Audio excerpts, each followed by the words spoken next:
Թուրքիայի համար կարևոր է Ռուսաստանի դիրքորոշումը մի շարք գլոբալ հարցերի, այդ թվում Կովկասում ընթացող խաղաղության գործընթացի վերաբերյալ։ Այդ մասին CNN Թուրքի հետ հարցազրույցում հայտարարել է Թուրքիայի արտաքին գործերի նախարար Հական Ֆիդանը, անդրադառնալով վերջերս Ռուսաստանի նախագահ Վլադիմիր Պուտինի հետ հանդիպմանը Ռուսաստան Հարավասիական երկրների ասոցիացիայի գագաթնաժողովի շրջանակում։ Ֆիդանն ասել է, որ Պուտինի հետ հանդիպման ժամանակ քննարկել են Ռուսաստանի դիրքորոշումն Ուկրաինայում պատերազմի, Կովկասում ընթացող խաղաղության գործընթացի, Պաղեստինի եւ Գազայի վերաբերյալ հարցեր։ Դիվանագետն ընդգծել է, որ Սև ծովը, Հարավային Կովկասը, Կենտրոնական Ասիան, Մերձավոր Արևելքը եւ Աֆրիկան կարևոր տարածաշրջաններ են Անկարայի համար։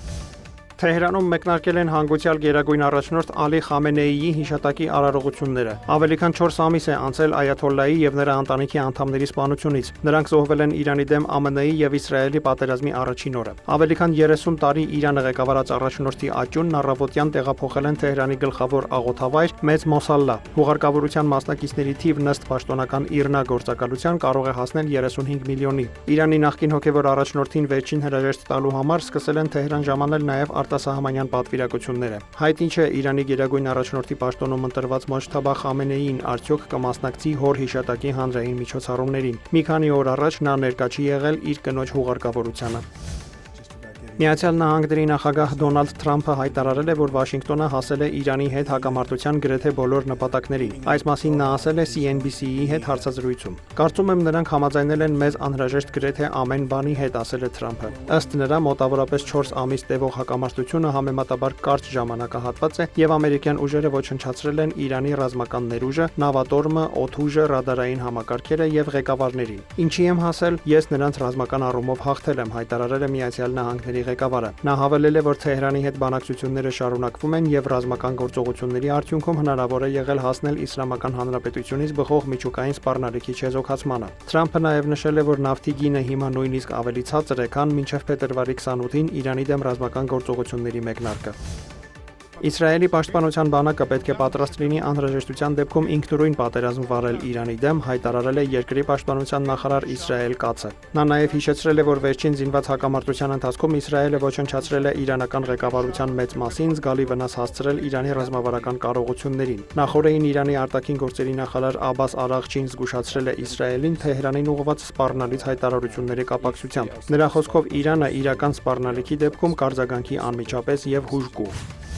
Իրանի խորհրդարանի նախագահ եւ իրանական բանակցային խմբի ղեկավար Մոհամմադ Բաղեր Ղալիբաֆը հայտարարել է, որ ատոմային էներգիայի միջազգային գործակալությունը մուտք չի ունենա Միացյալ Նահանգների եւ Իսրայելի հարվածներից վնասված միջուկային օբյեկտներ, հաղորդել է Մեհեր գործակալությունը։ Նրա խոսքով Իրանի օրենսդրությունը, ինչպես նաեւ երկրի ազգային անվտանգության բարձրագույն խորհրդի որոշումն ուղղակիորեն արգելում են ստուգումները վնասված օբյեկտներում։ Խոսնակը նշել է, որ AMG տեսուչներն իրավունք ունեն մուտք գործելու միայն Բուշերի էլեկտրակայան եւ Թեհրանի ռեակտոր։ Մենք խստորեն պահպանելու ենք մյուս սահմանափակումները, ասել է նա։ Ավելի վաղ AMG գործադիր տնօրեն Ռաֆայել Գրոսին հայտարարել էր, որ կազմակերպությունն ակնկալում է առաջիկա շաբաթների ընթացքում այցելել իրանական միջուկային օբյեկտներ։